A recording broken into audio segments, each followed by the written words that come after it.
Hello, my name is Vicky Hilario, and I will be talking about the many texts that I would put on my own personal literary canon. Okay, first on my list is Dante's Inferno. It's a very graphic, a very fun read, talks about pain, torture, the levels of hell, and Dante's imagination is just so big and limitless. I had fun reading it the several times that I have, so that would definitely be on my literary canon. Number 2 is Beowulf.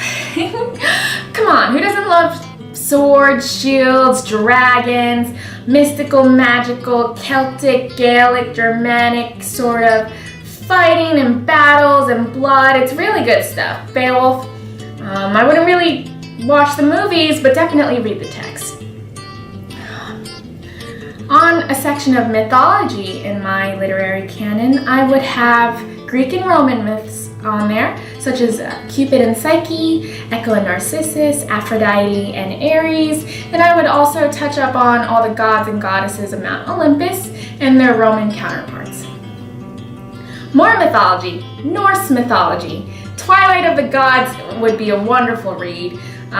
Thor, Odin, Loki, that serpent that wraps around the entire earth, 2 or 3 times, and then Odin fighting that wolf. It's really cool. The characters are so vibrant, and it encompasses, a whole nother mentality of the creation of the world, the destruction of the world, epic heroes, which then brings me to, speaking of epic hero, Homer's The Iliad.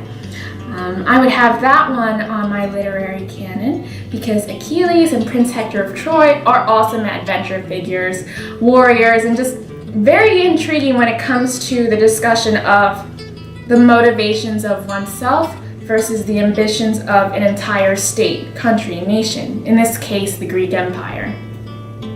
So basically I've hit Germanic and Mediterranean cultures. Now we're going to travel to the other side of the world and bring in some Asian culture into my literary canon. Beautiful, beautiful stuff. I'd incorporate both Chinese poetry by Li Bai, because he's pretty awesome, and Japanese poetry, like selections from one of my favorites, Yosano Akiko. Her poetry and especially her haikus. I'm a haiku writer myself. I never told that to anyone before, but now you would know. It's just so beautiful, especially when translated, and I look to Yosano Akiko's literature for inspiration. Her poetry is so musical, in my opinion. So that's basically what I like from 2 main Asian spheres, because translated into English, Asian art is just so beautiful and expressive and more so mesmerizing than anything. So that's like the Asian literature section of my literary canon. And now on to good old America. My favorite Gothic literature. Edgar Allan Poe's short stories, such as The Murders in the Rue Morgue and The Oval Portrait would definitely be on there. I feel like everyone, or mostly everyone, already knows like The Fall of the House of Usher, which is a pretty good one too, but he's written so many other short stories that I feel people don't know about, and that they really should read them, because then you get a whole variety of how insane that mind of his is. It's so disturbing, but so alluring in a sense. So those 2 short stories by Edgar Allan Poe definitely have to be on my literary canon. Okay, extending from American Gothic literature, I have Southern Gothic, one of my absolute favorites. I would include Toni Morrison's Beloved. I read that in high school. Very dramatic and graphic novel, very honest and upfront, and just her language in this novel just stirs so many emotions. Just the pain and the suffering is just so well materialized, so well in this book, and it's a very eye-opening experience when I read it, as to the really gruesome and violent things that did happen pre-Civil War and post-Civil War, you know?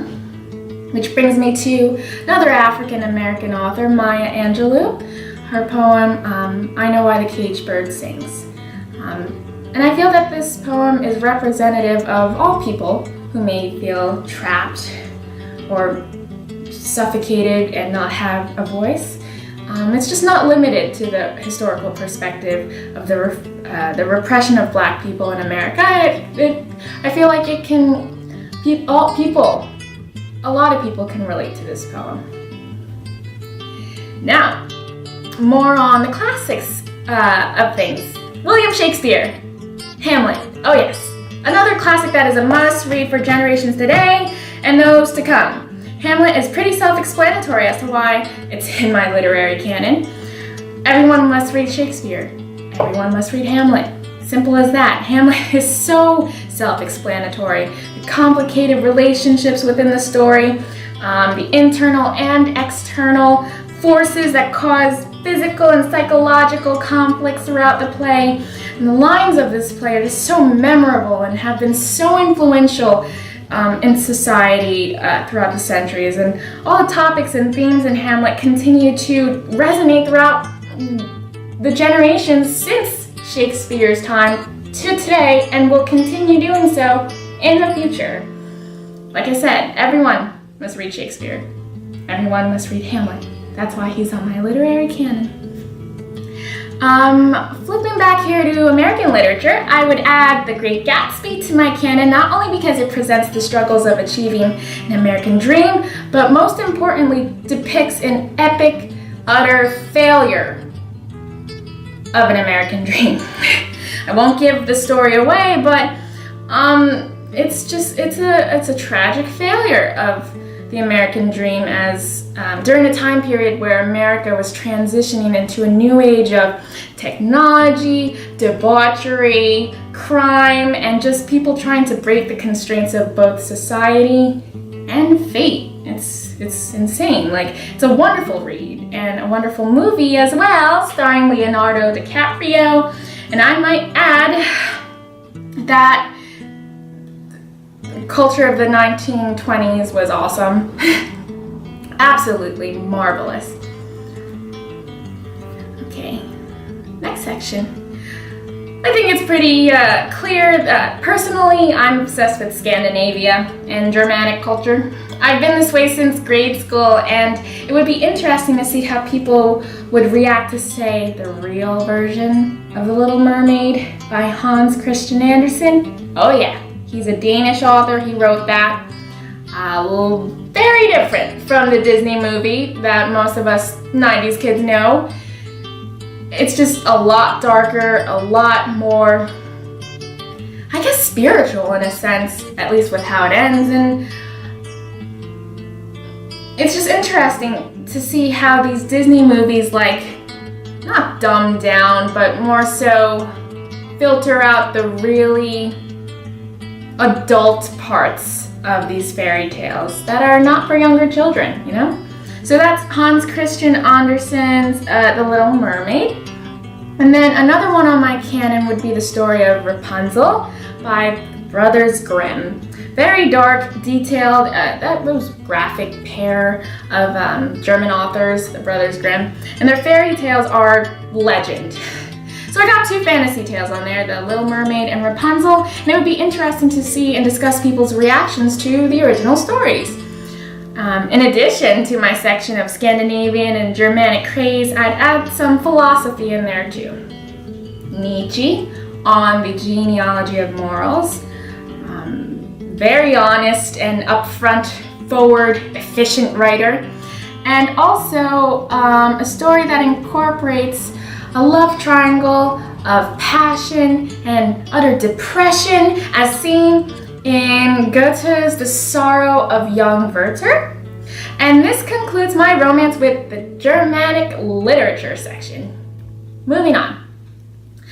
Additionally, going back to the East, I would add to my canon Arthur Golden's Memoirs of a Geisha. Oh boy, I love Japanese culture, especially when it comes to the geisha culture. They were performers and artists before anything else people stereotype them as. Read the book. It's a good sneak peek into the beautiful world of Japan. The movie's good too, starring Ken Watanabe and Gong Li. But read the book first. It's wonderful. It's a long text, but beautiful imagery. And what I especially liked about it was it dealt with like the crossing worlds of traditional Japan and the modernizing world of the 20th century and how those two clash and affected this life of a geisha growing up. And finally, in my literary canon, I would definitely have several contemporary works. They're a lot of fun. The first one, George R.R. Martin's A Game of Thrones, A Song of Ice and Fire, Book 1, because who doesn't want to read about and talk about knights and swords and dragons and blood and scandals and sex and dire wolves? Like, come on, it's an awesome show on HBO, but you have to read the books first because they're awesome. Next on my list in my literary canon, Christopher Paolini's Aragon, The Inheritance Cycle, Book 1. One of my favorite series ever. I still have yet to read the 4th installment, the final one. I'm on the 3rd book, but the first book is called Aragon, with a picture of the blue dragon, named Saphira, by the way, on the front cover. After reading the Lord of the Rings trilogy in grade school, I couldn't stop there. I wanted more dragons. I wanted more dwarves, elves, magic. I couldn't stop there. And then this teenage author, Paolini, puts out his own series. And I fell in love with this story. But don't go see that low-budget film, though, that came out 2009, 7, somewhere. Just don't see any movie versions of Aragon. They're just god-awful. Read the books instead. They're a lot of fun. And to wrap up my entire literary canon, ending with this contemporary section, I would lastly add the first book of the Ugly series by Scott Westerfeld, called Uglies, Book 1. It falls into the genre of dystopia versus utopia, science fiction, but more importantly, it really deals with self-image and adolescence. And I think putting that on the canon would really engage youths the way it engaged me in high school when I read it. And secondary ed students into the conversation of, beauty, standards of beauty, self-esteem, and independence for both males and females. So, as a summary, I have quite a variety on my literary canon here, and I think that's a good thing to have a variety. I'm passionate about world culture in general. The world is so interesting, and I firmly believe that the classics cannot be forgotten. They're still highly regarded, but the world has so much to offer, and I feel exposure to all these different texts really opens windows and doors to the world, other cultures. The world has so many people in it, and so many representations of those cultures in literature. So, as a quick rundown: Dante's Inferno, Beowulf, Greek and Roman mythology, Twilight of the Gods in Norse mythology, Homer's The Iliad, Chinese poetry by Li Bai, haikus by Yosano Akiko, Edgar Allan Poe's short stories, The Murders in the Rue Morgue, The Oval Portrait, Southern Gothic, Toni Morrison's Beloved, Maya Angelou's poem, I Know Why the Caged Bird Sings, William Shakespeare's Hamlet, F. Scott Fitzgerald's The Great Gatsby, Hans Christian Andersen's The Little Mermaid, Rapunzel by the Brothers Grimm, Nietzsche's On the Genealogy of Morals, Goethe's The Sorrows of Young Werther, Arthur Golden's Memoirs of a Geisha, George R.R. Martin's A Game of Thrones, A Song of Ice and Fire, Christopher Paolini, Aragon, The Inheritance Cycle, Book 1, and Scott Westerfeld's Uglies. All right. So that, as of now, is my personal literary canon. Hope you enjoy. Thank you for listening. Bye.